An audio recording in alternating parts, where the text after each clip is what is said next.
Talks são encontros abertos e mensais de inspiração da comunidade de aprendizagem Simbiosc. Tem o objetivo aí de trazer discussões e reflexões com convidados sobre assuntos e cases que se relacionam com os desafios que as organizações da sociedade civil vivem atualmente.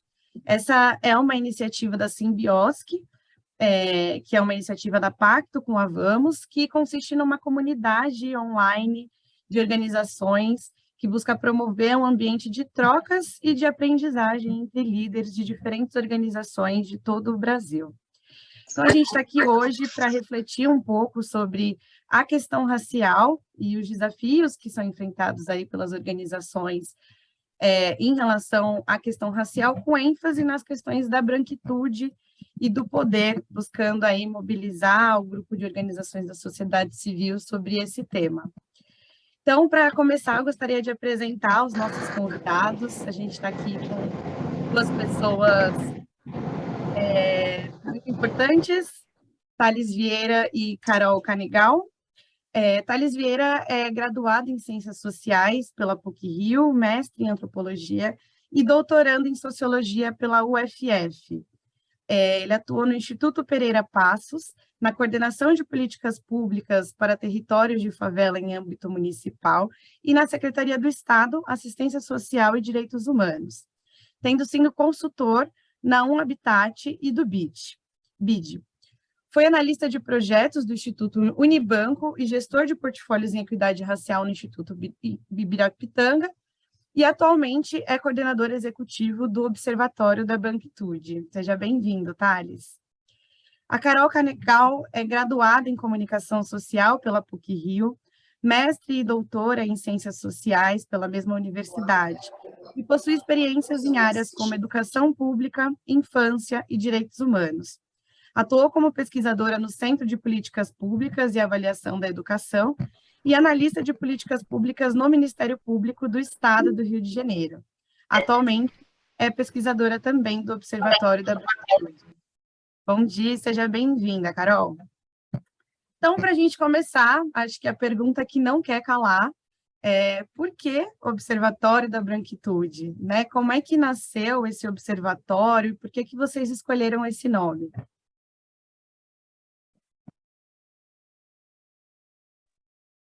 Primeiro, agradecer, Bia, pela introdução, agradecer o convite, foi ótimo ter recebido esse convite. Para a gente é muito bom esses momentos que a gente pode parar, assentar, sabe, sistematizar uma história sobre nós mesmos, né, sobre a nossa organização, e poder fazer essas provocações ao campo, que é o grande objetivo de hoje. Então, foi muito bom para a gente ter recebido esse convite. Carol, quer dar um oi aí? Sim, bom dia. Antes da gente entrar no tema de fato, né? Claro, bom dia. Reitero o prazer de estar aqui com vocês hoje, enfim, para a gente discutir essa agenda tão necessária, né, e tão, enfim, na ordem do dia, não só no Brasil, mas muito especificamente para a gente, mas, enfim, se trata de um desafio mundial que a gente está abraçando e estou muito feliz de estar aqui. Legal, gente. Então, por que o Observatório da Branquitude? Né? Essa é a pergunta que temos recebido bastante por aí, quando a gente está se apresentando, está conversando. Tem despertado muita curiosidade sobre o nome, sobre o tema. Enfim. Acho que é isso. Somos a primeira organização, né, da sociedade civil brasileira que centraliza a ideia de branquitude, que tem como tema principal, como tema central da nossa estratégia, a discussão de branquitude, né? Então, a discussão da identidade racial branca em suas estruturas de poder. E a ideia nasce justamente desse diagnóstico, né? Que, embora haja um conjunto de organizações negras, pulsantes, atuantes, fundamentais para a nossa democracia, não havia uma que centralizasse a branquitude como motor das desigualdades raciais. Então, a gente surge dessa necessidade de tirar esse hiperfoco das relações raciais nos negros e indígenas e debater a responsabilidade na hora que a gente está falando de racismo, na hora que a gente está falando de relações raciais. Então, trazendo essa responsabilização para os brancos na hora da gente conversar sobre esse tema. E aí, isso explicamos por que branquitude, né? Por que observatório, né? Então, a gente atua em 3 grandes eixos estruturantes, né? O primeiro, que a gente já carrega no nome, e o porquê do nome observatório, né? Que é a produção de conhecimento. A gente pretende atuar focado em produzir conhecimento sobre esse tema. Então, é produzir observação, produzir pesquisa, analisar os fenômenos sociais, sistematizando eles e criando um trabalho ali de observação que a gente seja capaz de produzir esses diagnósticos sobre branquitude e sobre as relações raciais, olhando para as estruturas de poder, olhando para quem se privilegia, olhando para quem, dentro dessas relações, assume esse lugar de poder, né? E os outros 2 eixos, né, são da comunicação e da articulação política, né? E aí eles existem porque a gente quer que a nossa produção de conhecimento alcance o maior número de pessoas possíveis, né, e seja instrumento de mobilizações políticas que vão reduzir as desigualdades raciais. Então, a gente analisa que não adianta a gente produzir conhecimento que fique enclausurado em nós mesmos ou enclausurado na academia. O que a academia faz é muito importante, é muito fundamental, mas a gente pretende que o conhecimento que a gente produz chegue, né? Que o conhecimento que a gente produz seja instrumento de mobilizações políticas e chegue no maior número de pessoas possíveis. Então, por isso o observatório, né? E por isso um observatório da branquitude. Temos uma equipe 100% negra, isso é muito importante para nós. Então, temos uma equipe multidisciplinar, 100% negra. Eu vi que o Diogo entrou aqui também, acho que ele está aqui no Zoom escondido aqui com a gente. Então, somos uma equipe ainda enxuta, né? Nascemos esse ano, nascemos em 2022, então somos uma equipe enxuta, somos eu, Carol e Diogo coordenador de comunicação e Carol de pesquisa. Somos uma equipe 100% negra, multidisciplinar, e para a gente, essa narrativa é importante para a gente falar, porque na história dos estudos, na história da produção de conhecimento sobre relações raciais no Brasil, se você pegar, sobretudo, a primeira metade do século passado e até o avançar das décadas, né, do século XX, quem contava a história sobre o negro no Brasil era o branco, né? Quem massivamente contava a história sobre o negro no Brasil foram sociólogos, pesquisadores brancos, que produziram, até alguns deles produziram conteúdos importantes, mas o lugar de sujeito, quer dizer, aquele que tem voz, aquele que conta a história, estava o branco, e o lugar do objeto, aquele que tem a sua história contada, estava o negro. Então, a gente, de origem, de nascimento, a gente inverte essa relação. A gente fala, ok, somos uma equipe 100% negra, que a gente vai contar a história sobre você. Então, a gente está invertendo essa lógica de quem é sujeito, de quem é objeto, dentro da produção de conhecimento, já na nossa fundação.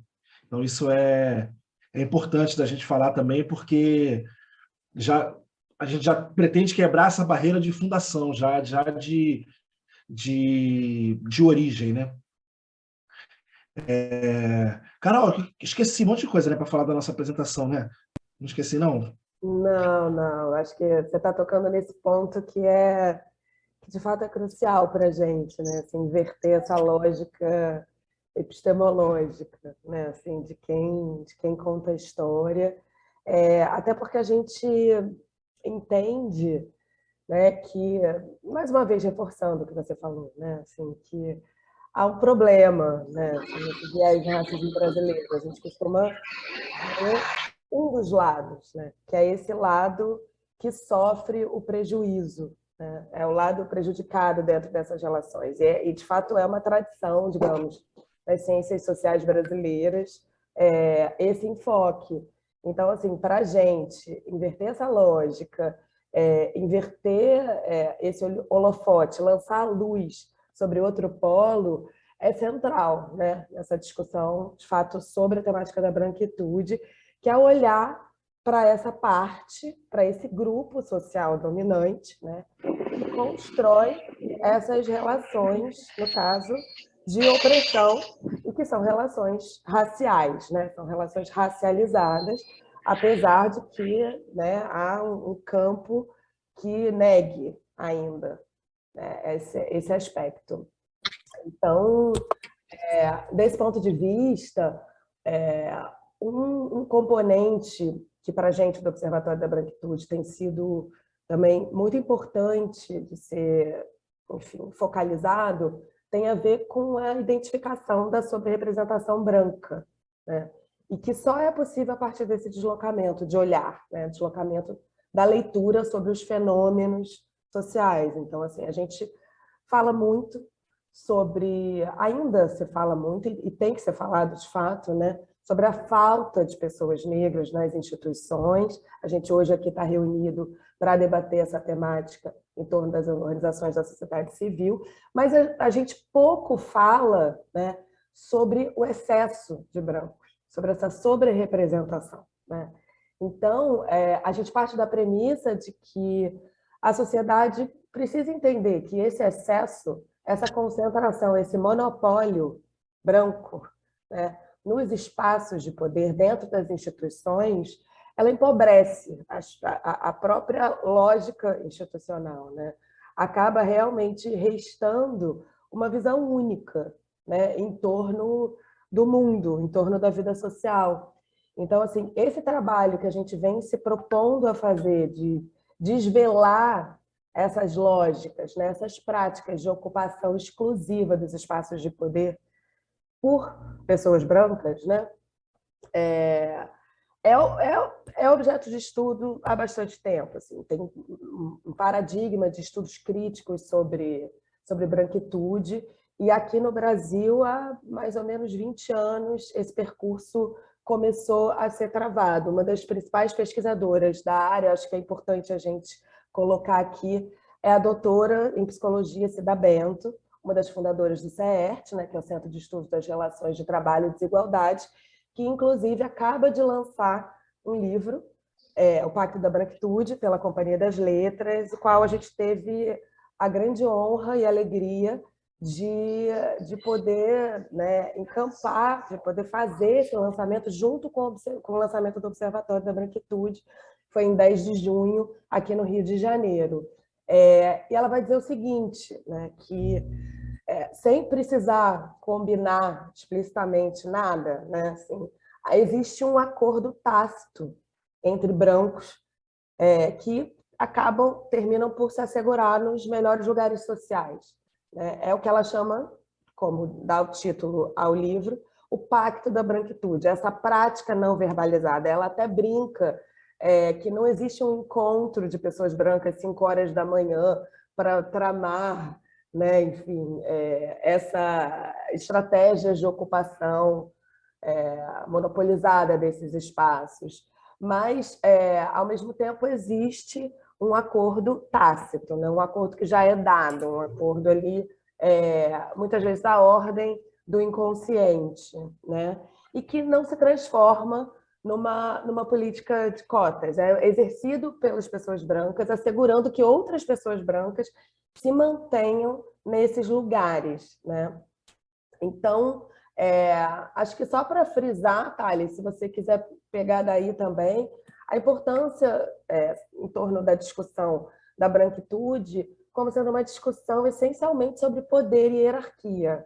Acho que, de fato, não custa a gente reforçar esse componente que, de fato, é bastante crucial, assim, estruturante, né? Então, assim, a gente define a branquitude como esse lugar, né, de privilégios raciais e simbólicos e materiais, né, que se constrói historicamente como o mais elevado da hierarquia racial e que tem o poder de vocalização, como em algum momento o Tales comentou, né, tem o poder de atribuir racialidade e subjetividade que termina por estigmatizar a quem não é considerado branco, né? É nesses lugares de poder, portanto, onde existe uma sobre-representação de pessoas brancas. Acho que é importante dizer que branquitude não é sinônimo de um grupo de pessoas brancas, por isso a gente está frisando que se trata de um lugar de privilégios raciais, simbólicos e materiais, né? Então é sobre esse lugar, né, que a gente pretende incidir a partir dos nossos eixos estruturantes, né? Partindo dessa premissa que a gente compartilha com a doutora Cida Bento, de que não há um problema do negro no Brasil, né? Há problemas nas relações, né? Há problemas nas relações entre brancos e negros, nessa distribuição absolutamente desigual, histórica, desse poder material e simbólico. Thales, se quiser seguir daí, é contigo. Não, ótimo, Carol. Estava aqui só aprendendo mais. Mas eu acho que só quero passar um marca-texto numa coisa que você falou, assim, que eu acho que é muito fundamental, né? Que é essa discussão sobre a atribuição de racialidade, né? Então, que essa é uma discussão mais complexa e mais difícil, assim, e você passou por ela muito bem, mas eu queria passar esse marca-texto nela, assim, porque qual é a grande questão quando a gente está falando de branquitude, dessa atribuição de racialidade, né? Desse poder, talvez seja o poder maior de atribuir racialidade ao outro, né? Que é se colocar num lugar universal, né? Então, assim, eu estou num lugar universal e eu atribuo racialidade a todos os outros. Então, eu não tenho racialidade, né? Eu não tenho. Do ponto de vista biológico, está mais do que provado que ninguém tem. Né? Que raça não é algo comprovado biologicamente, né? A gente tem características fenotípicas, né? Então, somos fenotipicamente diferentes, então eu tenho uma cor diferente, um cabelo diferente, um nariz diferente, mas geneticamente temos pouquíssimas diferenças que justifiquem sermos pessoas, justifiquem construirmos hierarquias a partir disso. Então, essa é uma construção essencialmente social, né? Ela não é biológica, é uma construção essencialmente social. É bom dar esse passo atrás para falar sobre isso que a gente está falando. Não estamos falando aqui de biologia. Quando estamos falando de sujeitos brancos, estamos falando de sujeitos que são socialmente considerados brancos. E esses sujeitos socialmente considerados brancos, que ocupam na hierarquia racial esse lugar de poder, atribuem racialidade aos outros. Então, se colocam no lugar universal. Então, eu estou num lugar universal, eu não tenho racialidade, raça não precisa ser um assunto para mim, eu não tenho racialidade, mas eu atribuo ao outro essa racialidade. Só que essa atribuição de racialidade, ela não é uma atribuição neutra, né? Ela é uma atribuição carregada de estigmas, carregada de subjetividades negativas a partir do outro. Se eu sou o lugar universal, tudo que não sou eu tem estigmas negativos, tem subjetividades negativas. Então, daí, né? É a partir desse lugar que as construções racistas existem. É a partir desse lugar, é a partir dessa estrutura, desse solo, que as tecnologias racistas elas são formuladas e são orientadas. Então, isso é super importante de ser dito. Que tem um livro que eu gosto, estava até comentando com a Carol ontem, que chama Entre o Mundo e Eu, um livro do Ta-Nehisi Coates. E eu não vou trazer nada além do título desse livro, mas eu gosto muito do título dele porque ele fala que entre o mundo e eu há alguma coisa. Sempre há alguma coisa entre o mundo e eu, construindo essa mediação.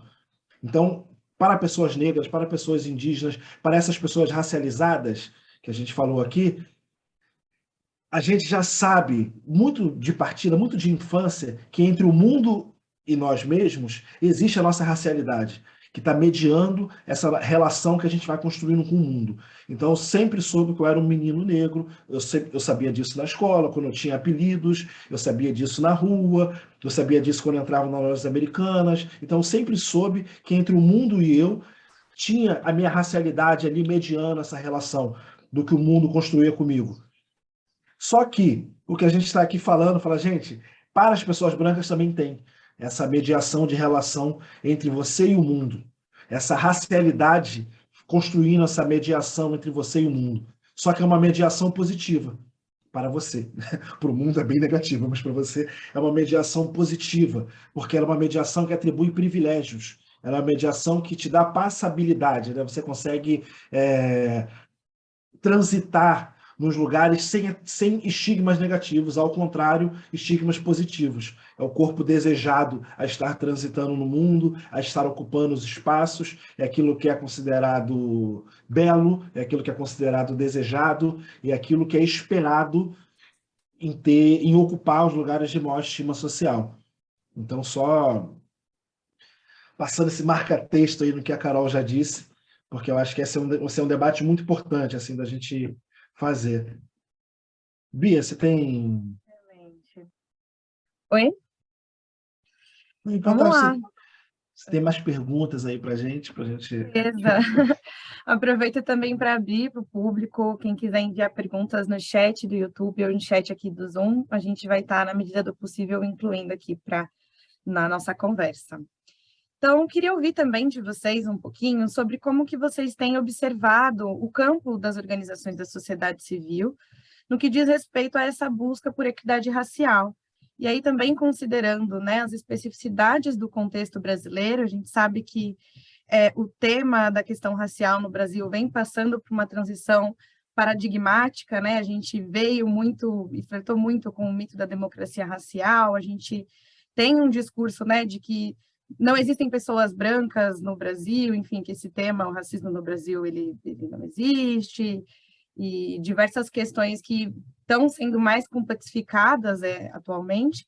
Queria ouvir um pouco de vocês, como que vocês enxergam especificamente esse campo, né, das organizações da sociedade civil e como que isso vem sendo tratado.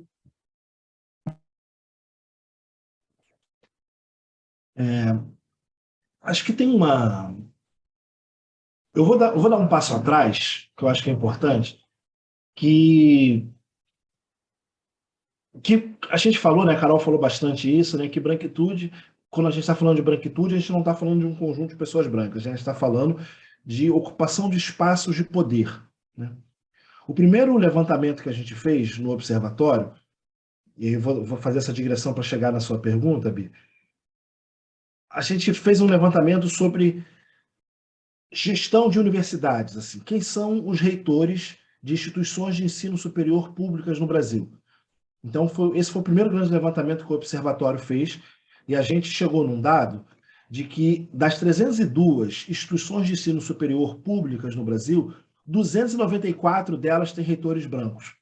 Então, o maior cargo, né, de ocupação de uma universidade... Como a gente tinha conseguido uma licença de... Alguém está com o microfone ligado aí, se puder desligar. Eu achei que estava falando. Então, esse maior cargo, né, que é o cargo de reitor ou de reitora, então, de 302 instituições de ensino superior públicas no Brasil, 294 têm reitores brancos. Olha como a gente inverte o dado, que é esse dado clássico. A gente poderia usar esse dado e falar assim, de 302 instituições de ensino superior público, 8 têm reitores não brancos, né, negros, enfim. A gente poderia trazer esse dado, a gente podia falar, olha, 8 tem. Mas quando a gente aponta essa sobre-representação, como a Carol disse, né, quando a gente fala assim, olha, de 302, 294, é quase a totalidade, tem pessoas brancas ocupando espaços de poder, que é esse lugar de estima social.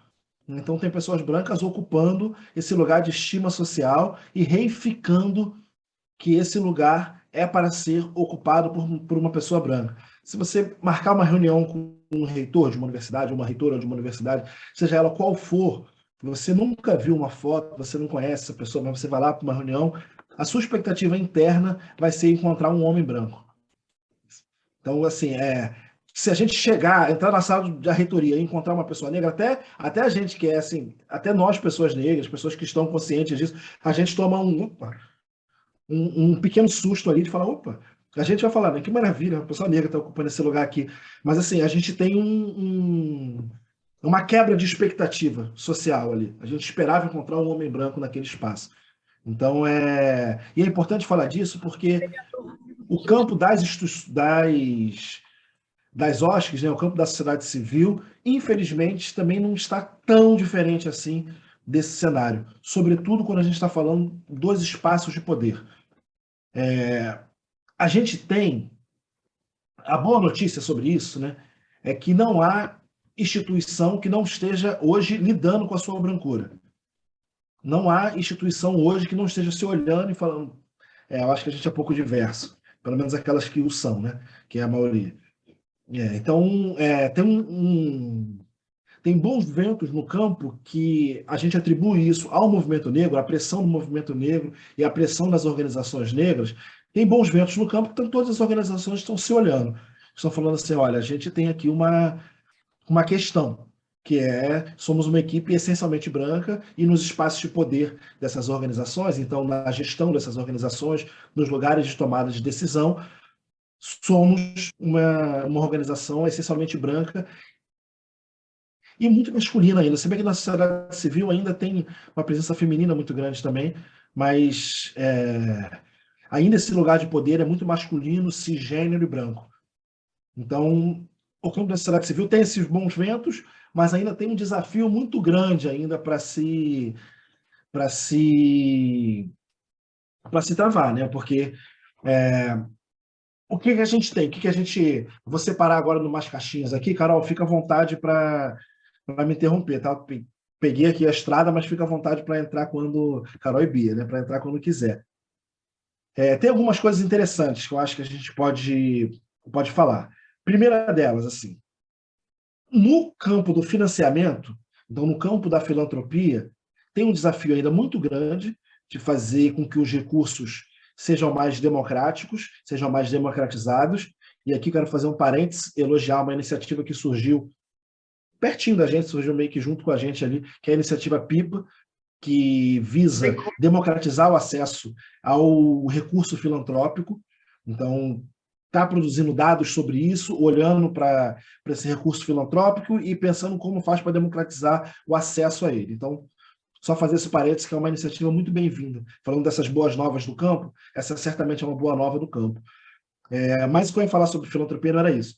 No campo filantrópico, então, nas principais organizações financiadoras do campo no Brasil, então, pensando em organizações financiadoras, são aquelas que acabam induzindo agendas no campo, induzindo transformações no campo. Tem uma transformação nas equipes, uma transformação nítida nas equipes. Então, diversas organizações têm pessoas negras no lugar de diálogo com a sociedade civil. Então, Instituto Ibirapitanga, Ford, Open Society, Tite Setúbal, várias organizações, Galo do Amanhã, várias organizações têm pessoas negras no lugar de construção de diálogo com a sociedade civil. Então, a gente está aí fazendo também esse diálogo com essas fundações para busca de financiamento. A gente tem sistematicamente conversado com pessoas negras, nesses lugares de diálogo, nesses lugares de conversa, de tomada de decisão sobre financiamento.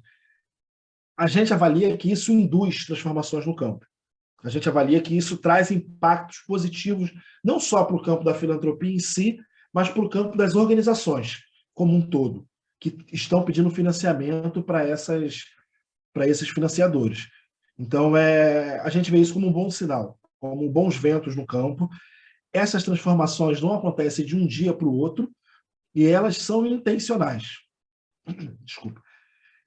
A Lia Weiner, que é uma pesquisadora de branquitude que a gente gosta muito, ela já falou isso algumas vezes, e uma coisa importante de ser falada, que no curso normal, se tudo seguir num curso normal, né, na sociedade brasileira, sem nenhuma intervenção, então, assim, se os processos seguirem os fluxos planejados, sem nenhuma intervenção, o resultado provavelmente será um resultado racista.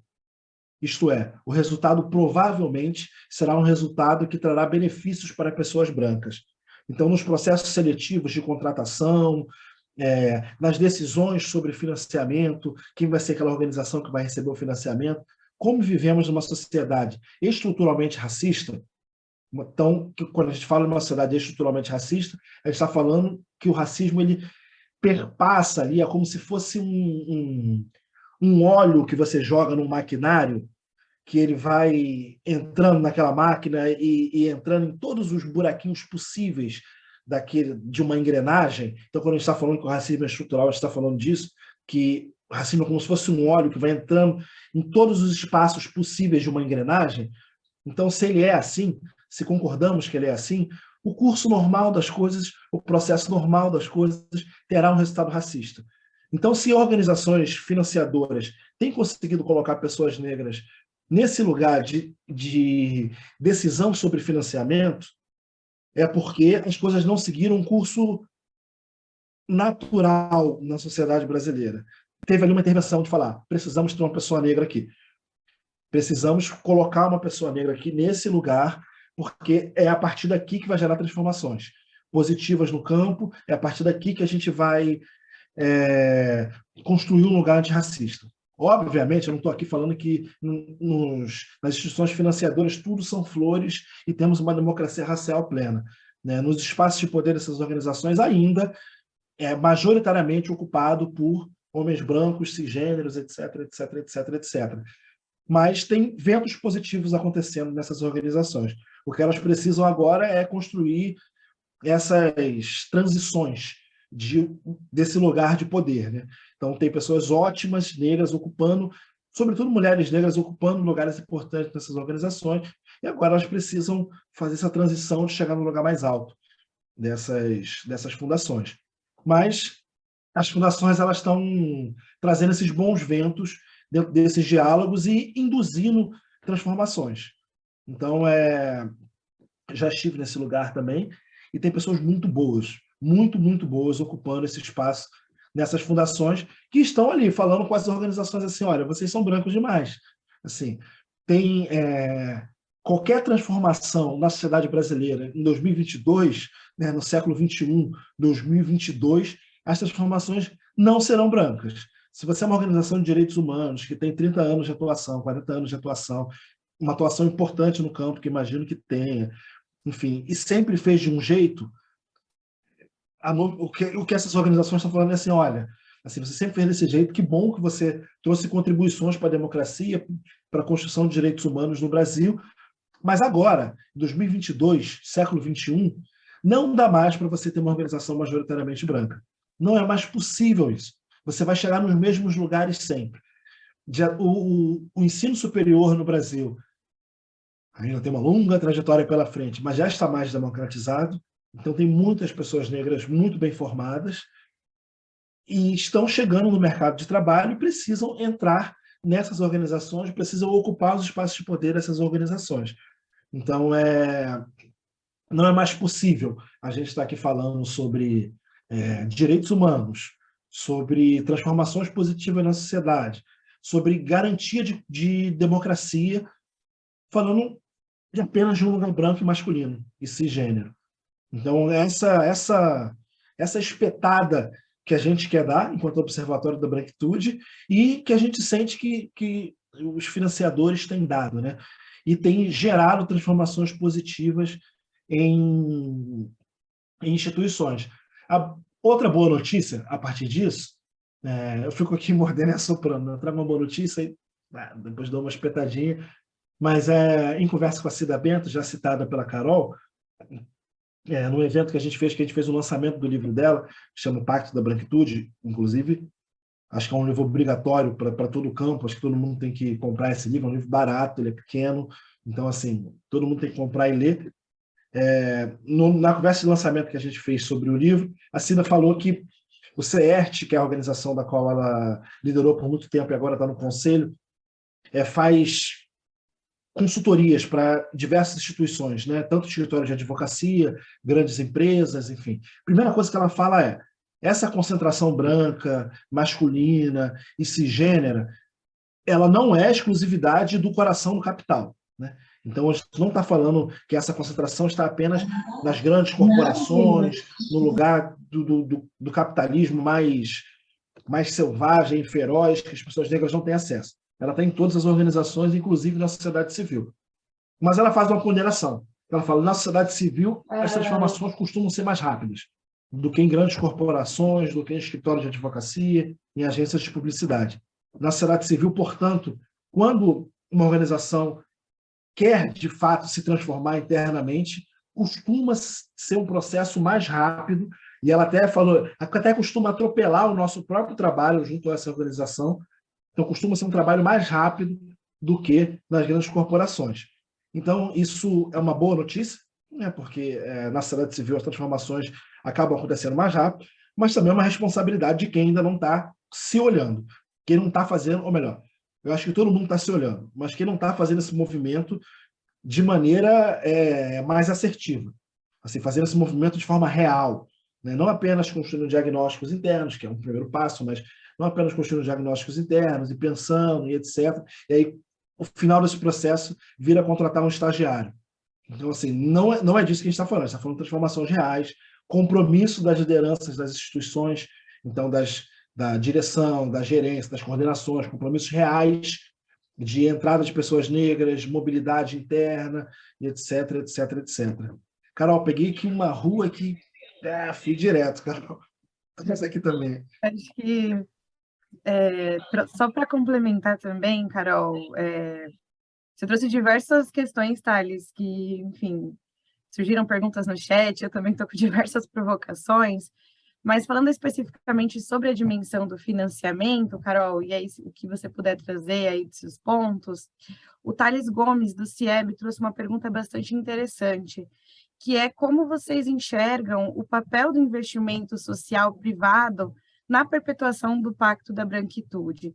Então, ele traz um exemplo, né, da alocação de recursos internacionais e organizações sociais haitianas, que, enfim, bilhões e bilhões de recursos sendo aplicados, mas dentro ali de um meio liderado majoritariamente por pessoas brancas. Então, como vocês enxergam o atual modelo do financiamento social privado, apesar de eles estarem abertos à questão racial, vocês enxergam que eles estão, de fato, dispostos a romper com esse pacto da branquitude? Como que esse modelo reforça ou não isso que está sendo apontado por vocês? Olha, eu penso que, na verdade, é esse o grande desafio, né? Não vamos acreditar aqui de uma maneira ingênua, né? Assim, que se trata de uma disputa ganha, né? Enfim, acho que, como o Thales bem comentou, a gente está num caminho que a gente considera, de fato, irrefreável. Não dá mais para parar a pressão da sociedade, seja a própria sociedade civil organizada, seja, né, todo o acúmulo da luta dos movimentos negros em prol de igualdade racial, em prol, né, da promoção e da garantia dos nossos direitos, né, de fato, de no limite o direito à vida, né? É sobre isso que a gente está falando. Então, acho que não vou falar assim muito especificamente sobre modelos de financiamento, enfim, acho que o que eu penso de uma maneira mais ampla tem a ver com uma disputa que cabe a nós encampar de maneira clara, né, e irrefutável que lado estamos, né? Assim, acho que não dá mais para acreditar que não vai haver pressão, que não vai haver mobilização, né? Acho que em tantas frentes, por exemplo, quando a gente pensa no contexto brasileiro, a gente tem visto, né, essas movimentações. Então, eu penso, de fato, que se trata de uma disputa e, diante dessa disputa, o comprometimento... Isso aqui é uma aula, mas eu só vou ouvir. Tudo bem. Peraí, deixa eu pegar o ponto aqui. Bom, diante dessa disputa, o comprometimento e a responsabilização do nosso campo, ela é fundamental, justamente para que a gente venha de uma maneira organizada, estruturada, a partir do desenvolvimento de uma série de políticas, né? A gente pode até entrar aqui num campo de boas práticas e tudo mais, a gente, de fato, consiga empreender esses movimentos, né, que fortalecem não só o campo, mas fortalecem diretamente a nossa democracia, né? Então, assim, eu penso que passa muito por aí, assim, de uma maneira mais ampla e mais geral, assim, uma possível contribuição para essa provocação. E ainda no campo dos desafios, Carol e Thales, vocês comentaram um pouco sobre alguns achados, né, das pesquisas do observatório, e quais são os desafios que vocês enxergam como urgentes, assim, que precisam ser endereçados para que essa pauta avance no setor? Eu também acho que é por causa disso. Acho que, complementando o que a Carol respondeu também na pergunta anterior, eu falei da iniciativa PIPA. Aí tem dados deles, né, que eles fizeram uma pesquisa com organizações de periferia e favelas no Brasil, né, e falaram que 54% das organizações entrevistadas disseram só sobreviver com recursos doados por seus próprios membros. Então, 54%, mais da metade de organizações que estão fazendo trabalho em periferias e favelas sobrevivem apenas com recursos doados pelos próprios membros. E 33% dessas organizações que eles desse conjunto de organizações que eles entrevistaram, disseram administrar menos de R$ 5.000 anuais para realizar suas atividades. Então, você não consegue pagar salário, você R$ 5.000 anuais, a gente está falando de trabalho voluntário. Como eu já falei bem, né, de organizações financiadoras, agora é o momento de espetar. Assim. Tem organizações financiadoras que não têm site, não têm redes sociais, e não estão em vários espaços. Então, você fala assim, pô, bicho, você vai financiar quem? Né? Se você não divulga, você não tem transparência com relação com quem você está financiando. Se ninguém consegue acessar você, ninguém sabe quem você é, quem é a sua equipe, qual é o e-mail que manda, nem sabe que você existe. Assim, você vai financiar quem? Os mesmos de sempre, que é quem consegue ter acesso a uma rede, né, que fala, ó, tem tal financiador ali que existe, você deve ir lá conversar com ele, aí faz a ponte, manda um e-mail, enfim. Então, assim, tem um desafio grande aí de democratização de recursos. E nesse lugar, né, do financiador sendo quem induz a agenda no campo, né, esse desafio se torna ainda maior quando a gente está falando de relações raciais, né? Então, assim, que organizações estão recebendo esse recurso e que pautas estão recebendo esse recurso, né? Se, assim, a cada 23 minutos morre um jovem negro no Brasil, eu acho que todo o campo da filantropia e direitos humanos tem que falar assim, essa é a urgência máxima que a gente tem dentro desse país, né? Estancar o genocídio da população negra, o genocídio de jovens negros. Se essa não é a prioridade máxima de uma organização financiadora, é porque você está dialogando com pessoas erradas, assim, porque assim, não dá para existir um problema maior do que o genocídio negro e indígena nesse país, porque está morrendo assim, aos montes, aos montes, aos montes, aos montes, aos montes. Não há democracia possível que conviva em harmonia com esses dados. Então, qualquer financiador minimamente atento tem que colocar isso como prioridade máxima de sua estratégia. Construir ações que estanquem o genocídio da população negra e indígena nesse país, que é, inclusive, sob esse alicerce que a extrema-direita se colocou no poder no país. Então, só complementando aí a pergunta anterior, eu esqueci. Foi Sobre dados, desafios, né? Desafios que vocês enxergam como urgentes, acho que você passou um pouquinho por isso. A Carolina, da Rede Brasil, trouxe uma pergunta que dialoga com esse ponto que você trouxe, que é como vocês enxergam a influência que essa dinâmica, né? Que esse sistema de poder que é a branquitude, qual que é a influência que eles têm no impacto dos projetos das organizações do terceiro setor? Né? Então, como que essa agenda está posta? Assim, a gente está enxugando gelo, a gente está conseguindo, de fato, chegar onde precisamos em termos de impacto social, que considerem a questão racial aqui no Brasil?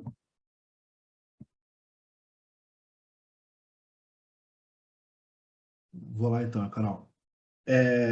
Eu acho que, como em qualquer campo, né, a gente tem se disciplinado de falar sempre em relações raciais, né? Quando a gente está falando, sobretudo sobre branquitude, a gente está falando, olha, são relações raciais, né? Então,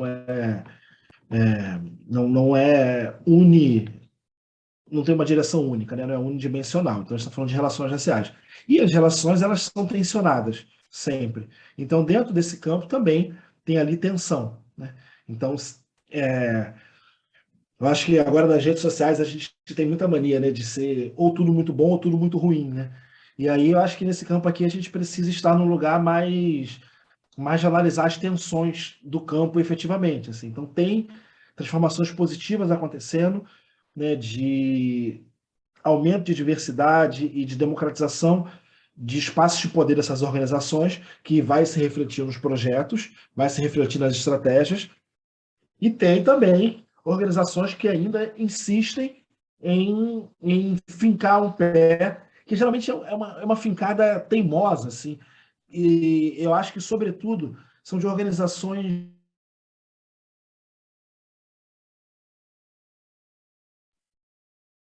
Acho que travou aqui. Organizações que têm mais tempo de estrada, já falaram assim: olha, a gente já contribuiu muito com o Brasil, já contribuímos muito com a democracia. Eu estou travado? Acabou de voltar, foi um trechinho da sua fala. Não, beleza.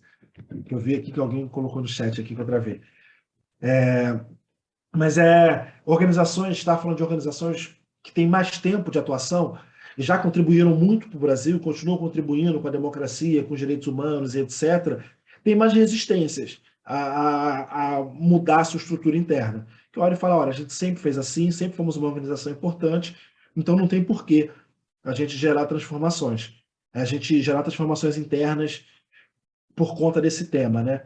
Eu acho, assim, sinceramente, e aí é também uma visão minha, muito particular, acho que nem dá para dizer que é uma visão do observatório, ainda que eu acho que seja a visão da Carol também, mas ela pode falar por ela, né? Que eu acho que essas organizações vão ficar para trás. Assim, acho que essas organizações elas não vão conseguir acompanhar as transformações do próprio campo, assim, sabe? Então, acompanhar as novidades boas que estão surgindo nesse campo e as transformações que o país precisa, sabe? Então, de algum nível, é uma pena assim, que organizações que já têm tanta estrada e que se fizessem essas transformações poderiam contribuir tanto com o campo, mas elas vão acabar ficando para trás e perder relevância com o tempo, né? Porque as transformações virão da diversidade, assim, elas não virão de outro lugar.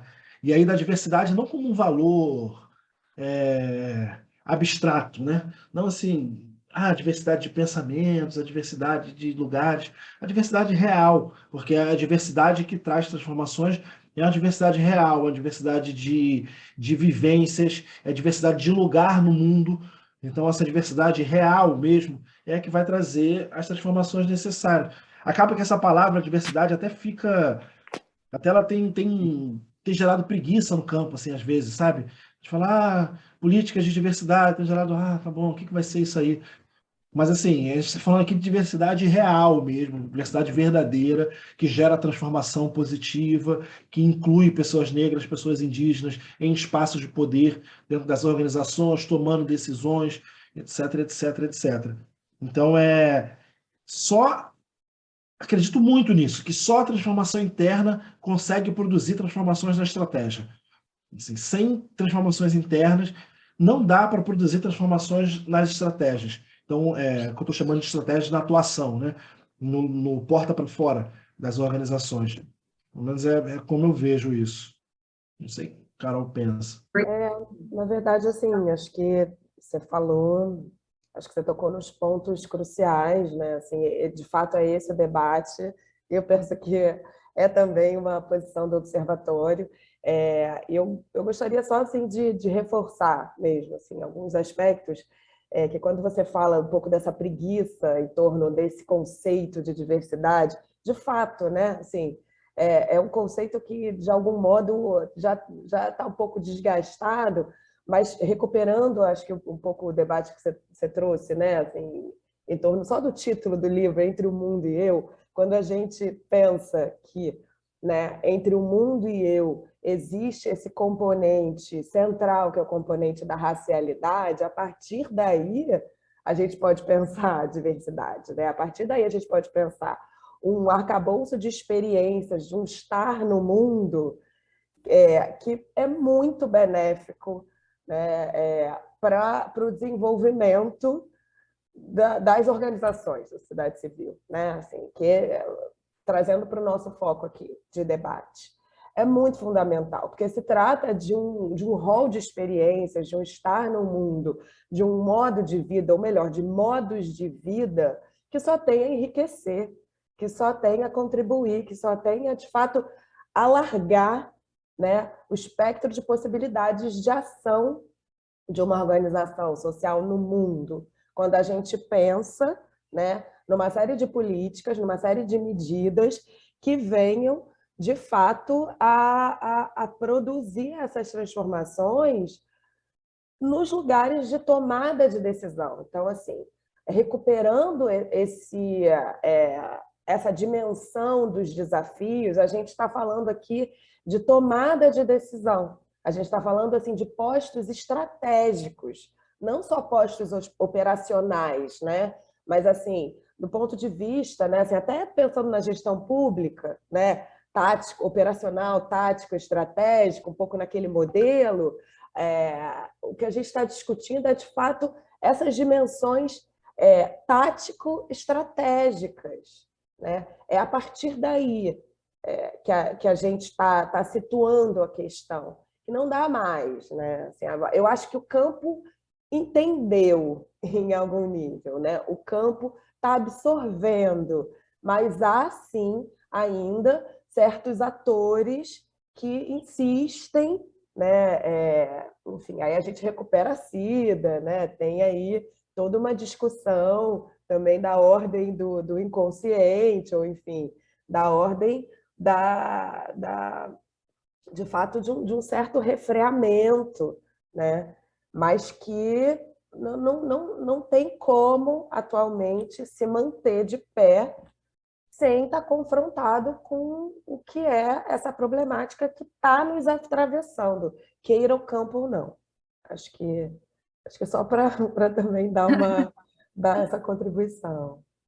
Obrigada, Carol. Acho que você trouxe um elemento importante, né, que é quando a gente está falando dessa discussão, apesar da gente estar colocando para aspectos estruturais e simbólicos, né, e falando de poder, que é uma coisa muito abstrata, quanto é importante a gente ancorar isso em aspectos da realidade, né, olhar da porta para dentro, olhar de fato como que esse poder está distribuído dentro das organizações, que são elementos reais, né? Então, eu gostaria de compartilhar aqui no chat um questionário e pedir para os participantes responderem, que vai estar olhando justamente para a dimensão das próprias organizações, né? Então, olhando para elementos reais, como que a gente pode explorar isso?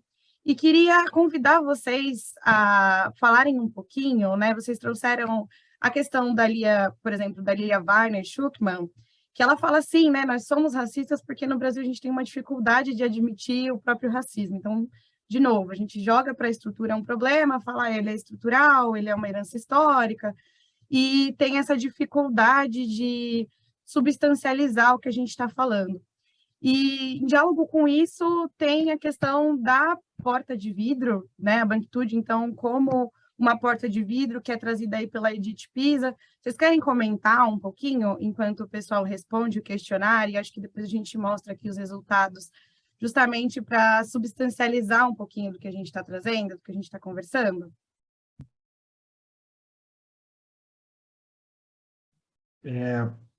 Só falando sobre esse caminho irrevogável, né, das organizações, né, tem um caminho irrevogável aí.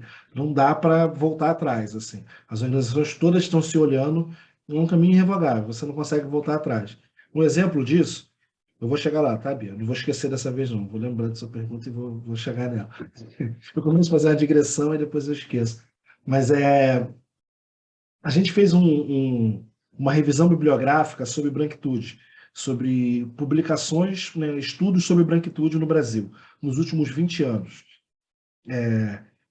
Os resultados que a gente percebeu é que, de 2018 para cá, metade dos estudos sobre branquitude no Brasil se concentraram de 2018 para cá. Então, é um recorte de 20 anos. Os últimos 4 anos concentram metade dos estudos, e nos últimos 2 anos concentra 69% desses estudos. Então, não, nos últimos 4 anos, 69%, nos últimos 2 anos, metade. Obviamente, o contrário. Por que isso é importante?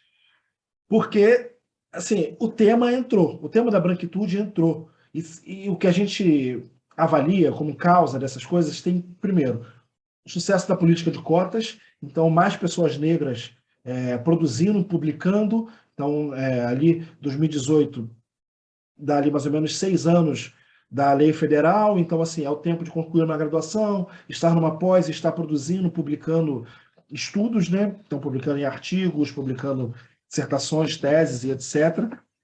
E o próprio crescimento do tema, assim, pós George Floyd, né? Então, ali um crescimento muito grande do tema no Brasil, nos Estados Unidos, no mundo, que gerou esse boom de estudos sobre branquitude, e apostaria que também se tem um grande aumento de estudos sobre racismo, de maneira geral. Sempre, a tradição da sociologia brasileira, do pensamento social brasileiro, é conversar sobre raça, né?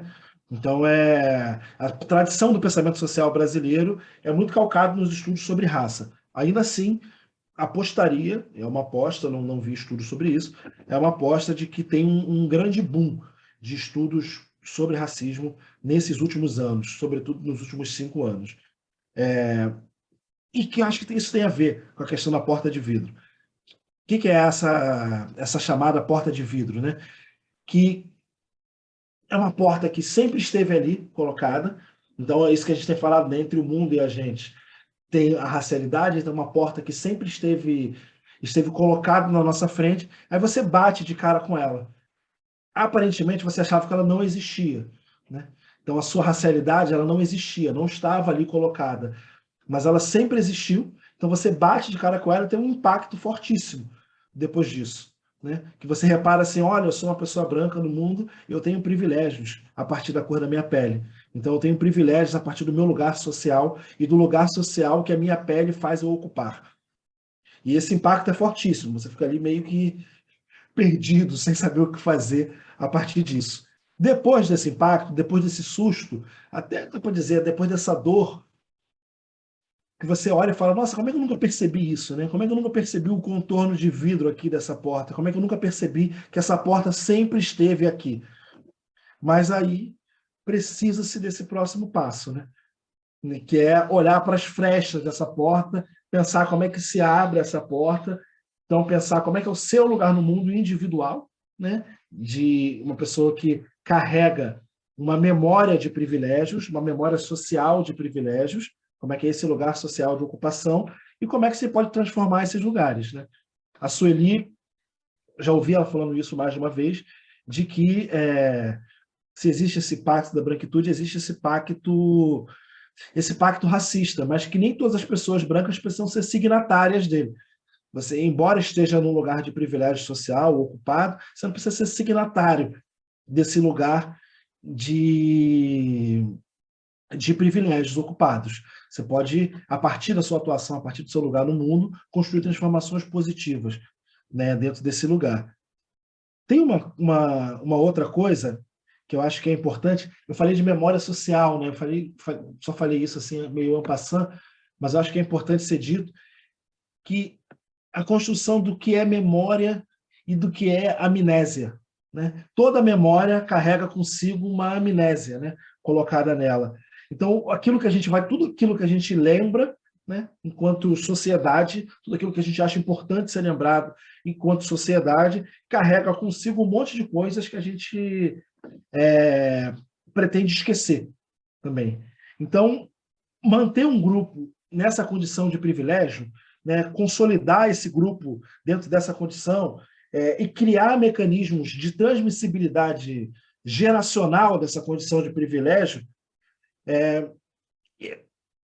tudo isso é feito, e tudo isso é feito a partir desse pacto da branquitude, né, às vezes com esse carimbo às vezes não, né, com esse carimbo do mérito, né, com o carimbo da meritocracia. Não, estou aqui ocupando esse lugar por mérito, porque eu estudei, porque eu ralei muito, e etc. E aí tem gerações e gerações e gerações ocupando esse mesmo lugar, ocupando esse lugar de poder. E aí em instituições muitas, né, da sociedade civil, mas sobretudo no judiciário, nos lugares da economia, de quem está decidindo os rumos econômicos do país, na política institucional. Então, esse é o grande ponto, né? O grande mistério é esse. Como é que a gente consegue ter transmissibilidade geracional de posições de privilégio? Como é que um corpo que nasce carrega uma memória social de um certo lugar no mundo, que é um lugar de privilégio? Então, acho que pensar nessas relações de microdominações da branquitude, da cisgeneridade, da masculinidade, etc., etc., é pensar nesse lugar de mundo que funciona para você. Assim, eu ouvi a Cida falando isso e adorei também, está citando bastante a Cida, né? Que bom, né? A Cida merece ser muito citada. Mas essa transmissibilidade geracional, então passa de uma geração para outra, esse lugar de privilégio, qual é esse lugar de privilégio? É um lugar de que o mundo funciona para você. O mundo é feito para funcionar para você. Então, você vai ter acesso a escolas, você vai ter acesso à universidade, ao sair da universidade você vai ter acesso a lugares de poder, vai ocupar esses lugares e vai poder preparar a cama para que seu filho também tenha essa mesma trajetória. Então, tem um mundo que funciona, tem uma estrutura de mundo que ele vai rodando e vai funcionando para você. É lugar da sociedade civil questionar esse mundo. Eu acho que esse é que é o ponto. Se não é a sociedade civil a questionar esse mundo, quem vai ser? Não vai ser para quem o mundo está funcionando. Então, é lugar da sociedade civil olhar e falar assim, esse mundo aqui está funcionando muito bem, mas para um grupo muito pequeno. Para a maior parte da população, esse mundo está funcionando muito mal. Inclusive, está funcionando mal para que funcione bem para um grupo muito pequeno. Então, ele funciona mal para a maioria, de forma que essa maioria gere uma engrenagem, né, gire uma engrenagem que faça o mundo funcionar bem para uma minoria. E é lugar da sociedade civil estar questionando isso. Então, está questionando isso tanto internamente quanto na sua atuação. Acho que é isso. Não sei se eu respondi. Isso. Eu não sei se eu posso continuar, Bia. O que você nos conta Assim, agora? a gente pretendia mostrar os resultados da enquete que a gente trouxe, Carol, mas se você quiser fazer alguma fala, a gente... Não, eu aguardo, eu posso aguardar. Aí depois também eu pego um fio da meada a partir Isso, daí. você já pega o gancho. Então, vamos lá. A gente trouxe, então, um questionário que busca refletir sobre a realidade das organizações, né? Então, no caso das organizações que possuem conselho diretor, qual percentual dos conselheiros são pessoas brancas? A gente pode observar aqui nos resultados, né, uma concentração grande entre 90% e 100% de conselheiros, mas também aqui em 0%, acho que no chat trouxeram um bom ponto, né? Faltou a questão não se aplica, que esse 0% pode significar que não se aplica, mas também que não tem pessoas brancas. E quando a gente olha para a questão das posições de liderança das organizações, então, dentre as posições de liderança da sua organização, quantos por cento são ocupadas por pessoas brancas? E, novamente, acho que como o Thales e Carol vieram aí destacando, a gente tem uma concentração muito grande de pessoas brancas nesses espaços de decisão, nesses espaços de exercício de poder. Acho que para temperar um pouco mais a nossa discussão, a gente vai agora olhar um pouco sobre como que essa questão vem sendo trabalhada nas organizações da sociedade civil, e gostaria de trazer o pontapé para vocês refletirem, né, sobre como as organizações podem avançar com essa questão, considerando a dimensão institucional, mas também a atuação no campo. E antes de passar a palavra para vocês, eu gostaria de convidar o Cosme, da Fundação Lehman, a trazer o seu relato sobre as ações que vêm sendo providenciadas na Fundação Lehman ao longo dos últimos anos, como que essa questão vem sendo tratada, porque é um tema que vem sendo aí trabalhado na Fundação há algum tempo. E aí, a partir da fala deles, convidar, acho que Carol e Thales, a também trazer o ponto de vocês sobre como essa questão pode avançar. Cosme, está por aí? Tô na área, Bia. Obrigado aí pelo comentário. Antes de começar, eu queria checar, Carol, se você queria fazer um complemento com a fala do Thales antes, e aí eu posso seguir depois, não tem problema nenhum. Não, imagina. Prazer Tem te ouvir certeza? agora. Por Então tá favor, bom, sim. beleza. Antes de mais nada, gente, bom dia a todas e todos, né? Somos aqui 94 pessoas nesse link do Zoom, mais tantas outras pessoas via YouTube, então agradecido demais pela disponibilidade, pelo tempo, pela dedicação de todos e todas de estarem por aqui também. Antes de começar a falar, acho que tem alguns combinados, né? Acho que, antes de qualquer coisa, é importante colocar que, assim como Thales e Carol e Bia já tinham mencionado, estamos todos e todas em trajetórias de desenvolvimento e aprendizado sobre como implementamos essas estratégias dentro das nossas organizações.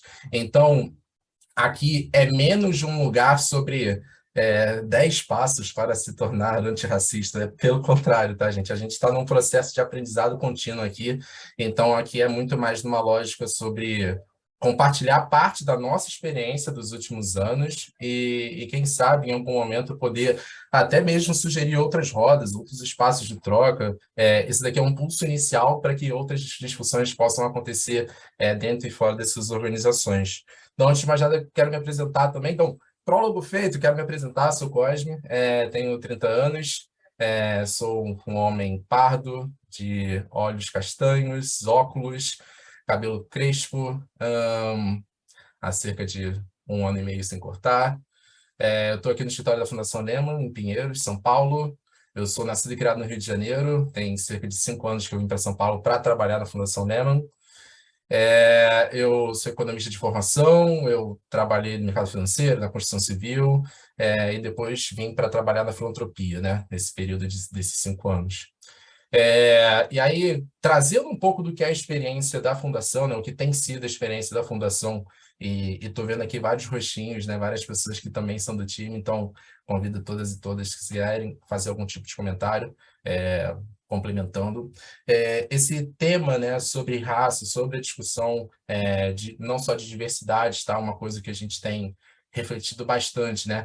E acho que Thales trouxe em algum momento na fala também, que é a importância da gente evoluir para outros elementos de discussão sobre raça para além da diversidade, né? A gente poder falar sobre equidade, a gente poder falar sobre inclusão, a gente poder falar sobre justiça, né? São quase como vários degraus dentro de uma escadinha que a gente precisa trilhar, né? Então, dentro dessa construção, pessoal, eu queria poder compartilhar 2 ou 3 pontos do que foi a nossa trajetória, do que tem sido a nossa trajetória até agora, tá? Antes, vale colocar que o tema sobre raça na Fundação Lehman tem sido discutido há pelo menos 6, se não 7 anos, em diferentes temperaturas, em diferentes intensidades. Tem mais ou menos cerca de 4 anos, 4 anos e meio, que esse trabalho começa a ser feito de maneira mais estruturante. E aí eu queria compartilhar de maneira bem pontual com vocês, para a gente poder conversar depois também, se vier o caso, quais foram alguns desses passos, tá? Então, o primeiro ponto tem uma análise para dentro, tá, gente? Como acho que Carol comentou, é importantíssimo que essa busca pelo debate antirracista ele seja feito de uma maneira legítima e extremamente honesta. E honesta num lugar em que a gente possa também construir espaços de segurança psicológica para admitir que a gente não sabe determinada coisa, que a gente não tem vivência sobre determinada coisa, que o fato da gente ter pessoas pretas dentro da equipe, né, e com isso, né, ao longo do tempo, acrescentar cada vez maior, né, a gente chama de massa crítica de gente, né, de pessoas pensando em temas de maneira coletiva, o acréscimo de mais pessoas pretas dentro da equipe tende a ser, pelo menos da nossa experiência, tende a ser um excelente facilitador para que essas conversas possam acontecer, tá? Então, inicialmente, a gente teve um trabalho tanto de uma reflexão sobre a pauta antirracista, seja entre a equipe como um todo, mas também no corpo da liderança, tá? E isso envolve não só diretorias, gerências, mas também parte dessas discussões sendo trazidas para o conselho da Fundação Lehman, que eu preenchi o percentual a última estatística e o nosso conselho é 100% branco, então um dos 100% foi eu que coloquei.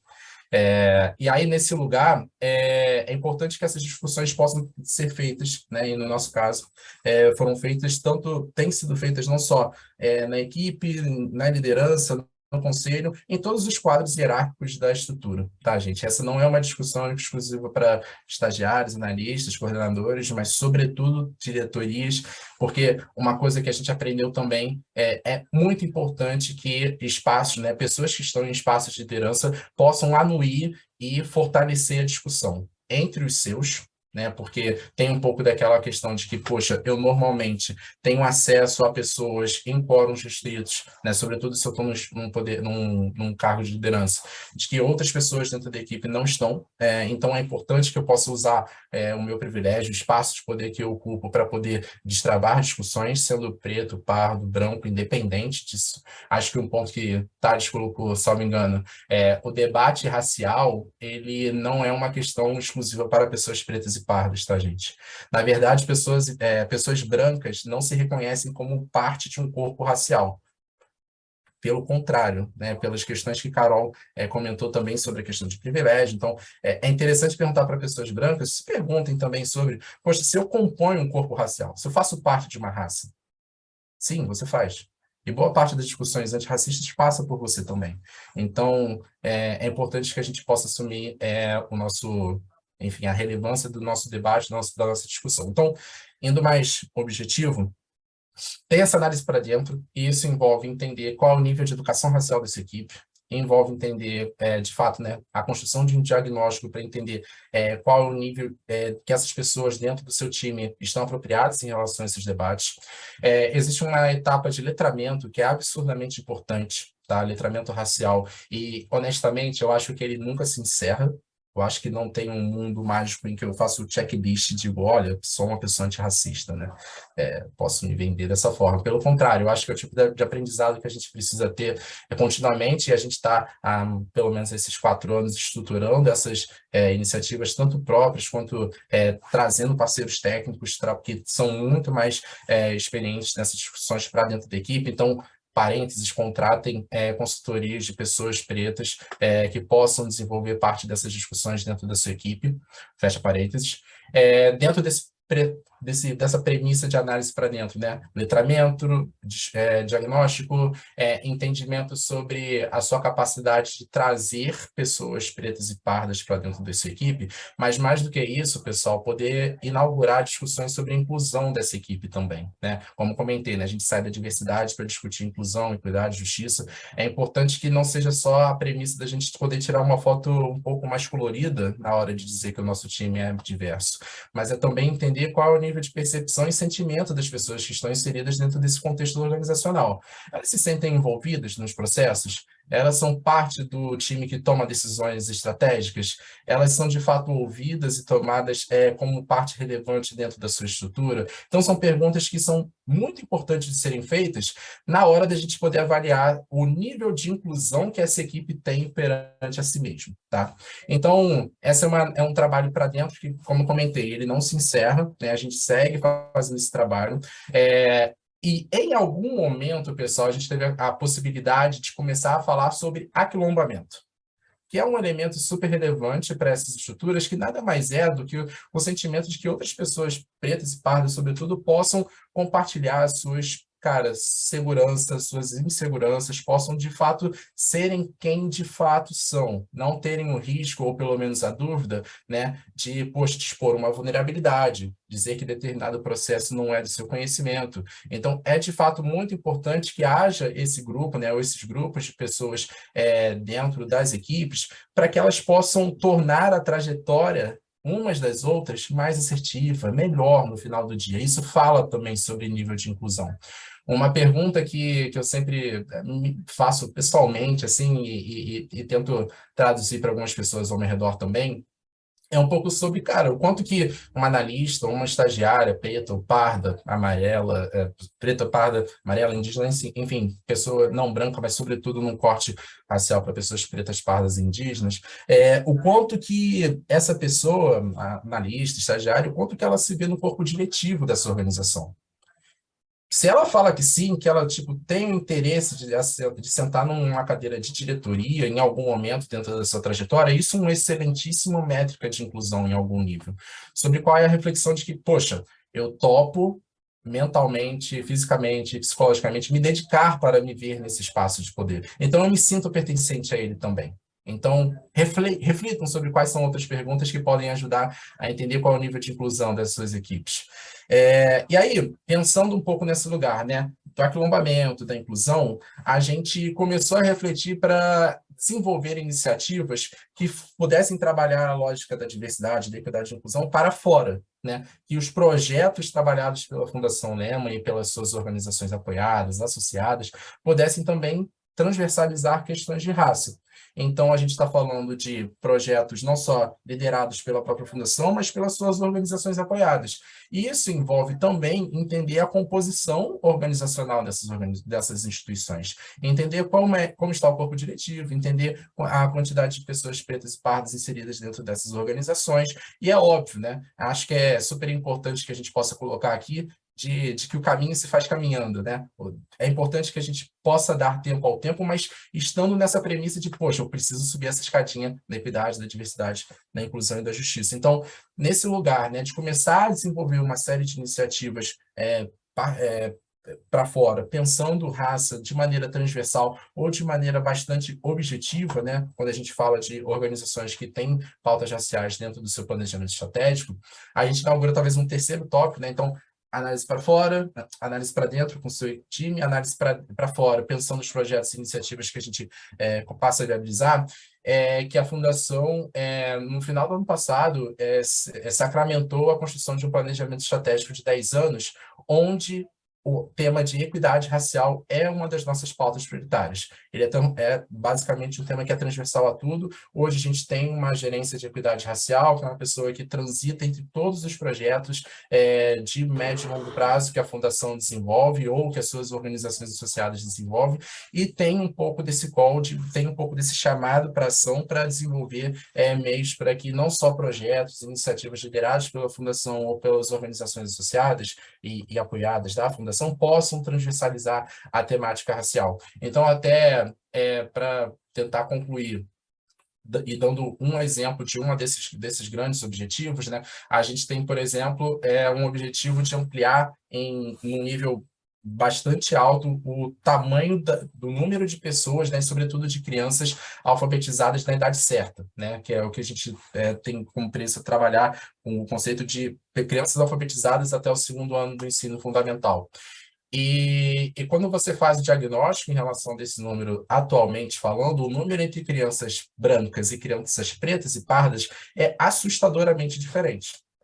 Só reforça de que uma única iniciativa não vai ser capaz de entregar o mesmo valor para pessoas, para crianças, para a sociedade que sai de pontos de partida tão distantes. Então, aqui um micro exemplo sobre, poxa, reflitam sobre as suas iniciativas, entendam quais são os beneficiários delas e entendam como que elas geram efeitos e impactos totalmente diferentes, a depender do grupo, a depender de quem, né, é foco das suas iniciativas. E aí, para finalizar, queria de novo agradecer o espaço, agradecer de fato, o Observatório da Branquitude para estar tendo esse papo com a gente e, deixar a porta aberta para quem quiser poder trocar mais à frente sobre esse e outros assuntos que envolvam a pauta racial também. Obrigado, gente. Muito obrigada, Cosme, pela excelente contribuição. Acho que a experiência, né, que você está vivendo e liderando traz muitos elementos aqui para a gente pensar. A gente está chegando no final da nossa mesa, queria sinalizar aí para o público que nos assiste, que foi enviado no chat uma pergunta final sobre que práticas interessantes você tem visto no campo para fomentar a equidade racial nas organizações da sociedade civil. Então, o link está no chat, a gente convida vocês a responderem. E queria passar a palavra para a Carol e depois para o Thales, para eles comentarem aí os elementos que o Cosme trouxe, e depois a gente, enfim, devido ao tempo mesmo, a gente vai precisar encerrar. Carol? Ótimo. Bom, queria agradecer o relato riquíssimo que o Cosme nos trouxe, né, nos brindou aqui nessa manhã. De fato, tem um trabalho aí iniciado e bastante interessante, né? Não só do ponto de vista das transformações que se deseja na equipe, né? Com a experiência da Fundação Lema, mas também esse atravessamento da questão das relações raciais nos projetos. Acho que são experiências, né, que podem alimentar de maneira bastante positiva, não só a Fundação, né, que tem um peso aí bastante grande no campo, mas de todo modo, de todo o campo, né? Acho que uma contribuição bem rápida assim, que eu queria dar, eu acho que o Thales pode também, enfim, dar outras contribuições, seria só para encerrar também, né, já que o nosso tempo está curto, seria convidar vocês, né, a acessar a nossa pesquisa, era isso que eu queria falar também. A gente está lançando hoje uma pesquisa que se chama Quem são os anticotas?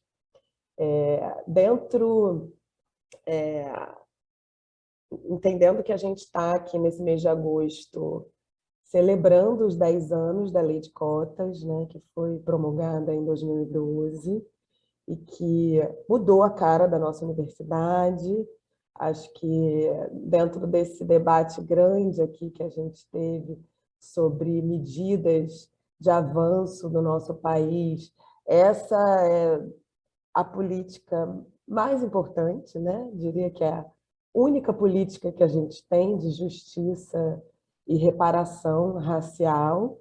Ainda é pouco, mas é o que a gente tem, é uma política absolutamente bem-sucedida, porém, nesse campo aberto de disputas, ainda permanecem e resistem um rol de atores, né, de dimensões da nossa vida que são contrários, a despeito das evidências, a despeito dos dados. Então, assim, é essa discussão que a gente pretendeu mapear, e a nossa pesquisa, né, no fundo, o nosso boletim que a gente produziu, está disponível no nosso site, enfim, para críticas, sugestões, divulgações, debates, que eu acho que para a nossa discussão aqui também, né, no campo das organizações da sociedade civil, é um ponto bastante crucial e importante. Acho que só retomando o que o Thales colocou, né, eu confirmo e acredito que o compromisso das organizações, né,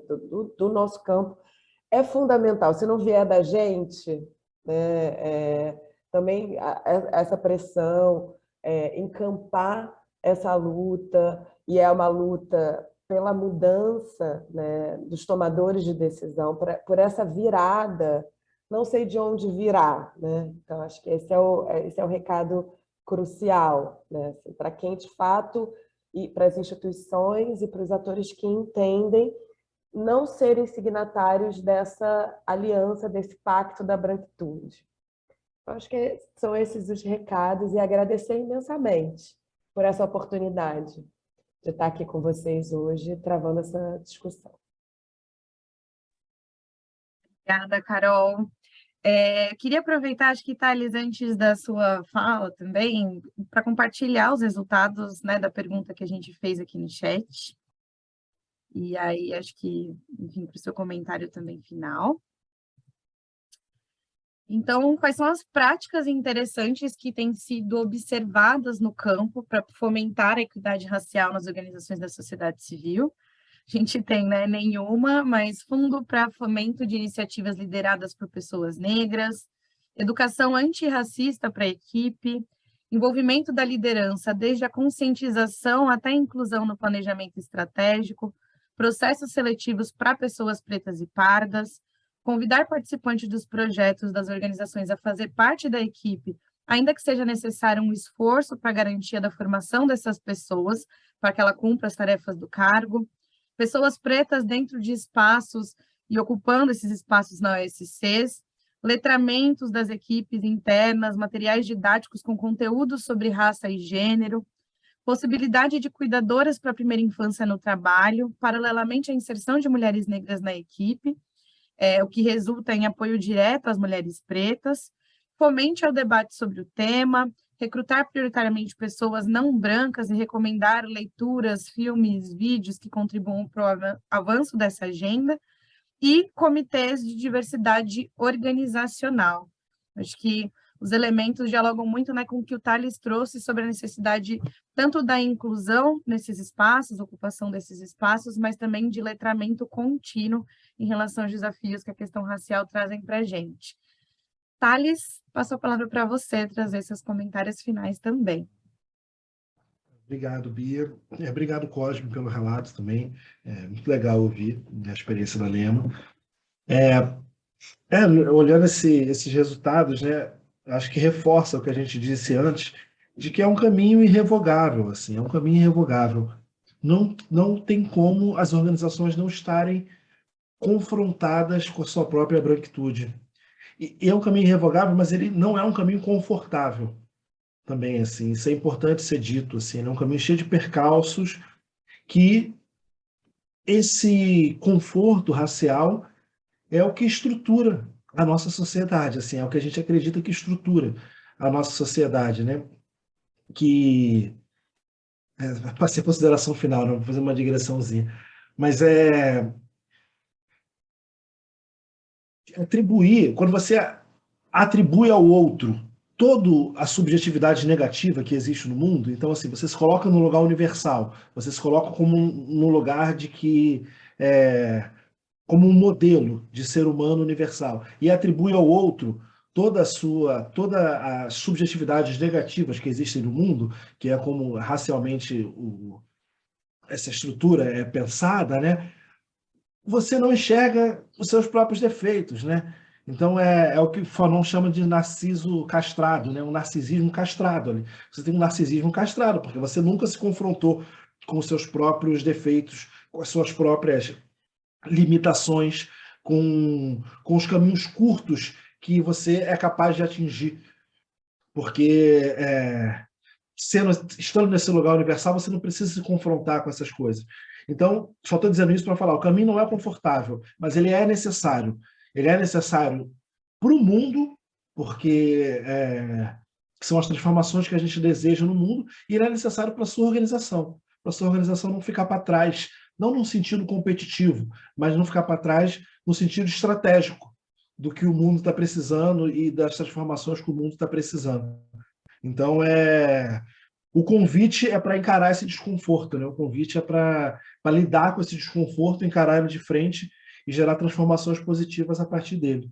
Então, quero muito agradecer aí esse convite, muito feliz de estar aqui e à disposição, né? Vamos continuar construindo a Simbiosc e estou à disposição para estar em mais espaços como esse. Obrigado. Muito obrigada, Carol e Thales, pelas excelentes contribuições. Acho que a gente fez uma reflexão aqui que foi muito rica, e esse último ponto, Thales, acho que é isso, né? A Cida Bento também traz como que o silêncio, né, e não falar sobre isso é um dos grandes mecanismos para perpetuar o Pacto da Branquitude. Então, que a gente tenha mais espaços para construir, para falar sobre isso e para refletir conjuntamente. Foi sinalizado, né, aqui no chat o quanto a gente quer seguir aí numa sequência de discussões sobre a questão racial no terceiro setor e como isso é importante. Então, eu aproveito aqui para agradecer a presença de vocês, agradecer a presença do público. A gente está aqui em 1h30 e mais de 80 pessoas ainda estão sintonizadas conosco. Convidar vocês a acompanhar a Simbiosc no Instagram, é simbiosc.comunidade. Também temos um site com uma programação que também é aberta. E é isso, muito obrigada a todos. Quem puder deixar no chat como é que está saindo do encontro de hoje, e a gente espera aí que a gente tenha a possibilidade de seguir com essa discussão em outros espaços. Obrigada.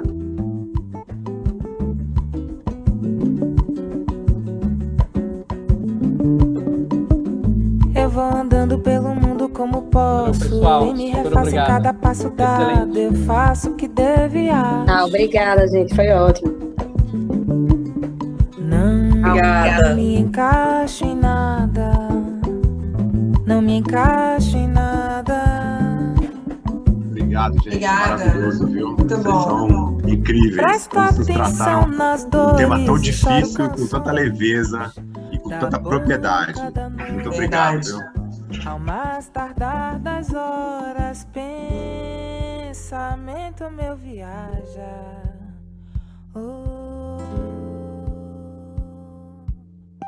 Até o amanhecer. Quem é que vai ser? Muito bom, Thales e Carol, Bia, arrasaram, mandaram super bem.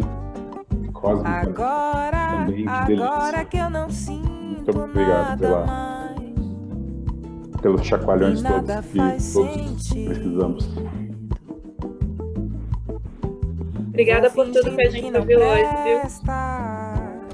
Eu não presto e quero fazer festa. Agradeço a participação de todo mundo.